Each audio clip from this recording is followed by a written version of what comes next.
कल खड़गे जी ने एक चिट्ठी लिखी है प्रधानमंत्री जी को, उसमें भी यही कहा है कि साहब ये बिल आप लाने जा रहे हो, हमने सुना है, सुना ही है सबने, पता किसी को नहीं है, सुना ही है, हमने सुना है आप बिल लाने जा रहे हो, तो ऑल पार्टी मीटिंग बुला लीजिए इस पर एक, ठीक है। और शायद ऑल पार्टी मीटिंग परसों बुलाई भी जा रही है, 20 को सोमवार को सत्र हो जाएगा, तो उससे एक रोज पहले बुलाई, अक्सर ही बुलाई जाती है सत्र से पहले, तो वो लेकिन इन्होंने खास तौर पर इस मुद्दे के लिए कहा कि इसमें हमको भरोसे में लीजिए, अगर आप बिल ला रहे हैं तो भरोसे में क्या लें, जब आपने डिक्लेयर ही कर दिया कि आप तो साथ ही नहीं देंगे। लेकिन कांग्रेस का चलिए इतना कहना ठीक है कि अगर ला रहे हैं तो भाई पहले बताओ उस बिल में क्या है। नहीं, सर्वदलीय बैठक तो वैसे भी बुलाई जानी चाहिए, ये तो मतलब होती है, ये तो एक प्रॉपर होती है, वो तो हाँ, ये तो होना ही चाहिए। लेकिन इंटरेस्टिंग बात ये है कि कल के ये तो चिट्ठी लिखी गई दोपहर बाद, और सुबह जो स्ट्रेटेजी मीटिंग हुई थी कांग्रेस की, उसके बाद कांग्रेस पार्टी की प्रेस कॉन्फ्रेंस में कह दिया गया, अरे ऑल पार्टी मीटिंग में होता क्या है, 35-40 नेता बोलते रहते हैं, सरकार की तरफ से 3-4 लोग सुनते रहते हैं, और जो 2 लोगों को फैसला करना होता है वो फैसला कर लेते हैं, वो तो मीटिंग में होते ही नहीं, प्रधानमंत्री और गृह मंत्री। अब कांग्रेस कह रही है ऑल पार्टी मीटिंग से कुछ निकलता नहीं, और अध्यक्ष चिट्ठी लिख रहे हैं। जयराम रमेश जी का आज का बयान भी है इसके ऊपर, देख लीजिए। खड़गे जी ने और सारे विपक्ष की पार्टी की ओर से फ्लोर लीडर्स ने खत लिखा था किरण रिजिजू को। कल कांग्रेस अध्यक्ष और नेता प्रतिपक्ष राज्यसभा खड़गे जी ने खत लिखा है कि परिसीमन विधेयक को लेकर जो आप नए प्रस्ताव लाना चाहते हैं उस पर एक सर्वदलीय बैठक बुलाइए, आपके जो प्रस्ताव हैं उस पर हम चर्चा करेंगे, हमको एक समय दीजिए उस अध्ययन करने का, विश्लेषण करने का। देखिए, बात यह है कि प्रधानमंत्री और गृहमंत्री ये विधेयक लाना चाहते हैं 2029 के चुनाव के संदर्भ में। 2029 के चुनाव को हमें कैसे जीत हासिल कर सकें, उसी संदर्भ में, उसी नजरिए से वो परिसीमन विधेयक लाना चाहते हैं, संविधान संशोधन पर। हमारी जो चिंता है कि जो संघीय ढांचा है उस पर कोई जो डिस्टरबेंस हो जाएगा, उस संघीय ढांचे को, खास तौर से दक्षिण भारत और पश्चिमी भारत के राज्यों को जो परिवार कल्याण, परिवार नियोजन कार्यक्रमों में उनको सफलता हासिल हुई है पिछले 30-40 सालों में, उन पर एक दंड नहीं लगाना चाहिए। देखिए, वो फिर नॉर्थ साउथ वाली बात कर रहे हैं कि दक्षिण के राज्यों का नुकसान नहीं होना चाहिए कि उन्होंने जनसंख्या नियंत्रण बेहतर कर लिया है। कह रहे नहीं सर, वो अंतर है दोनों बातों में, ऑल पार्टी मीटिंग बुलाना और बिल के प्रोविजंस के लिए बुलाना। जी, दोनों में अंतर है। जो ऑल पार्टी मीटिंग है वो तो पार्लियामेंट कैसे चले, सेशन में क्या क्या बात हो उस पर है। वो तो हमेशा ही होती है सेशन से पहले बैठक, और उसमें या तो राजनाथ जी होंगे, क्योंकि वही राजनाथ जी चेयर करते हैं। हाँ, नॉर्मली तो वो होगा। लेकिन परिसीमन बिल कॉन्स्टिट्यूशनल अमेंडमेंट बिल है, तो उसके लिए कांग्रेस अलग तरीके से मांग कर रही है कि उसकी एक ऑल पार्टी मीट बुलाई जाए और उसमें सरकार उस बिल पर बताए कि क्या क्या प्रोविजंस वो ला रहे हैं, क्या क्या कर रहे हैं। उसमें उनको अमेंडमेंट देना होगा तो वो देंगे, नहीं देंगे, वो एक अलग मुद्दा। तो दोनों अलग अलग इशू हैं जिस पर काम होना चाहिए। बिल के प्रोविजंस सेशन शुरू होने से पहले बताए जा सकते हैं पार्टीज को। बिल यदि सरकार लेकर आ रही है तो बताना चाहिए उसको। कॉन्स्टिट्यूशन अमेंडमेंट बिल है, वैसे 48 घंटे पहले बिल देना ही होता है, 48 घंटे पहले देना होता है मेंबर्स को। लेकिन ये कॉन्स्टिट्यूशन अमेंडमेंट बिल है, बहुत महत्वपूर्ण बिल है, तो यदि सरकार इसको बिल ना दे, लेकिन सरकार अपने प्रस्ताव तो बता सकती है भाई we are planning to do this thing. तो उसमें कोई ऐसी चोरी वाली बात थोड़ी। भाई देखिए, एक समझिए ना कि लोकसभा संसद में कोई काम चोरी का तो हो नहीं सकता। सही बात है, अब ला रहे हो तो भाई तो ला रहे हैं तो बता दें, लोग पढ़ के ही राय बनाएंगे अपनी, और वो भी इसी देश का हिस्सा है। हाँ, बिल्कुल। तो उनको भी ये पता रहे कि क्या है क्या नहीं है।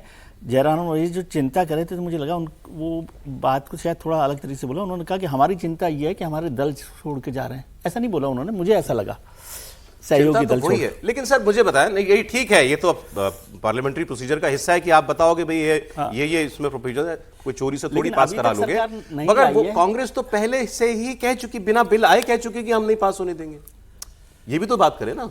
नहीं, वो तो अभी जो बात कर रहे हैं उसके आगे तो सरकार बढ़ गई है। अभी जो आप जयराम रमेश साहब को सुनिए ना, थोड़ा गंभीर इशू है।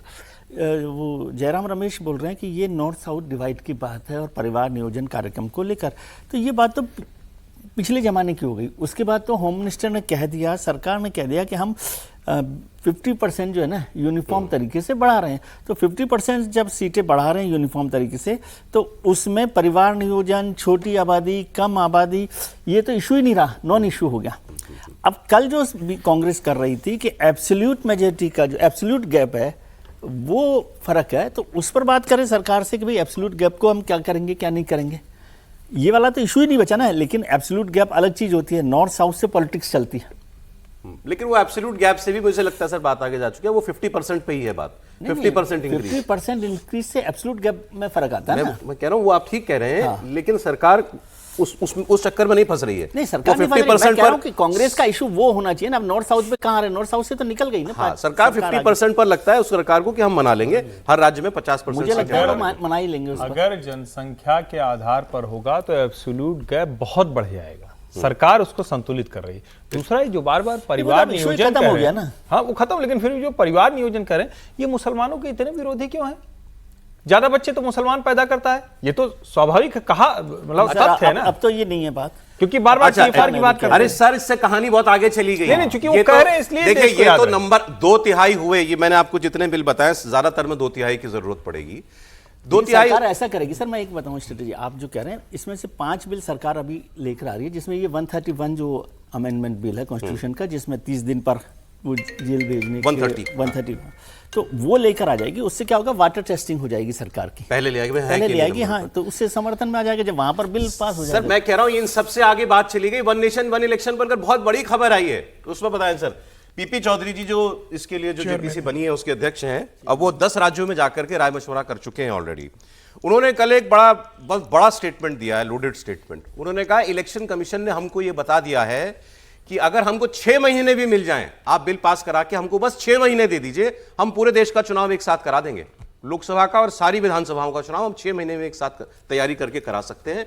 और उनको फिर आगे का इसका मतलब ये मान लीजिए ये बिल अभी पास ना हो, ये 2028 में पास कर ले सरकार, तो भी वो 29 का इलेक्शन कमीशन कराने के लिए तैयार है। ये बहुत बड़ी बात है, उनकी बात सुनिए। अभी तो बिल आ ही नहीं रहा ना।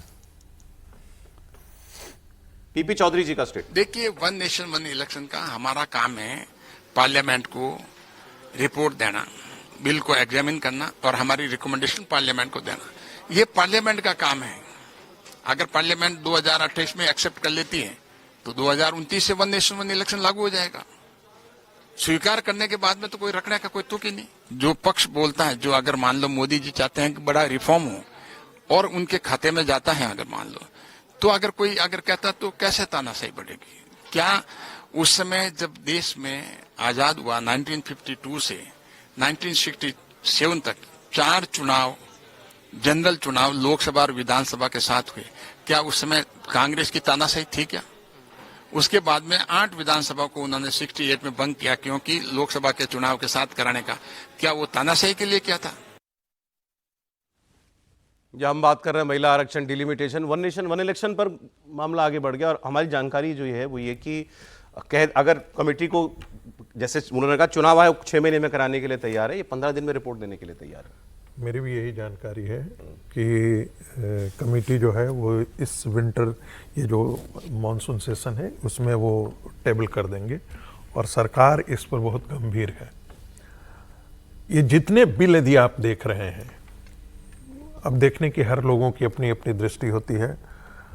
जयराम रमेश की दृष्टि और कांग्रेस की दृष्टि इस बात पर निर्धारित है और पूरी स्ट्रेटजी इस बात पर यह है कि यदि ये परिसीमन लागू होता है, यदि संख्या बढ़ाई जाती है, सीटों की संख्या बढ़ाई जाती है और वुमेन रिजर्वेशन आ जाता है, तो 2029 का चुनाव भारतीय जनता पार्टी के लिए एक केकवॉक होगा। इसलिए क्योंकि भारतीय जनता पार्टी के आगे कोई अभी टिकने वाली पार्टी दिखाई नहीं दे रही है राष्ट्रीय स्तर पर, और क्षेत्रीय पार्टियों को भी भारतीय जनता पार्टी परास्त कर रही है। बंगाल का हो गया, असम में आपने कांग्रेस का हाल देख लिया, बिहार के अंदर एक बहुत ताकतवर क्षेत्रीय पार्टी थी, उसका हमने हाल देख लिया। तो आप यदि हम महाराष्ट्र चले जाएं तो उद्धव ठाकरे की पार्टी, शरद पवार की पार्टी का जो हम हाल देख रहे हैं वो स्थिति देखें। आप यदि हम पंजाब चले जाते हैं तो वहाँ क्षेत्रीय पार्टियों के हाल देख रहे हैं। ये पूरा आकलन, पूरी स्ट्रेटजी इस बात पर कांग्रेस का निर्भर नहीं है कि बिल में अच्छा क्या है, देश के लिए भला है या नहीं भला है। कांग्रेस का इससे कोई लेना देना नहीं है। लोकतंत्र के लिए है या नहीं, महिला रिप्रेजेंटेशन यदि बढ़ता है तो भारतीय लोकतंत्र मजबूत हो जाए या कमजोर होगा। बिल्कुल दुरुस्त है कि लोकतंत्र मजबूत होगा। Across the board, across the states यदि 50% बढ़ता है, इसके अतिरिक्त और कोई आपको बेहतर विकल्प निकल करके दिखता है तो हम कहेंगे उत्तर है इसका ना। यदि 2021 के जो 2000 अभी वर्तमान सेंसस के आधार पर यदि तय किया जाएगा तो ऐसी स्थिति में जो साउथ के स्टेट्स हैं उनको और ज्यादा घाटा होगा। इसीलिए 2011 के सेंसस के आधार पर एक क्रॉस द स्टेट जो है वो बढ़ाया जा रहा है। सर ये सेंसस तो इशू ही नहीं रहा, आप इसको क्यों गलतफहमी कर रहे हैं? अरे भाई गलतफहमी मैं नहीं 2011 में भी सेंसस पे नहीं कर रहे, तो 2026 में भी सेंसस पे नहीं कर रहे, आप इसको कंफ्यूज कर रहे हैं। नहीं, हम बिल्कुल कंफ्यूज नहीं कर रहे हैं, हम सिर्फ इतना कह रहे हैं कि जो सरकार उस पर कर ही नहीं रही सेंसस पर। अरे भाई सरकार सर 11 के सेंसस पे तो सुनिए 11 का सेंसस तो है ही सर, नंबर उसमें इंपॉर्टेंट नहीं है। आपने कह दिया 50% हम यूनिफॉर्म तरीके से सीट बढ़ा कह रहे रहे हैं हैं, कि सेंसस का कोई मतलब ही नहीं है। आप भी ठीक कह रहे हो, ये भी फैक्चुअली गलत है। मैं फैक्चुअली इनको बता देता हूं, फैक्चुअली ये हर जगह फैक्चुअली ही बोलते हैं, इसलिए फैक्चुअली हम बता रहे हैं। कांग्रेस का डिमांड ही यही है कि आप जनसंख्या पहले आप करते नहीं है, उसके बाद आपको करना चाहिए था। कांग्रेस का एक तर्क ये भी है, और कांग्रेस ने ये तो बोला ही है ना कि आप सेंसस कराओ फिर करो। उसका फर्क मैं बाद में बताऊंगा, चलिए आप कर। भारतीय जनता पार्टी और सरकार का तर्क ये है कि यदि वो होता है तो उससे और ज्यादा उनको अच्छा, घाटा होता है।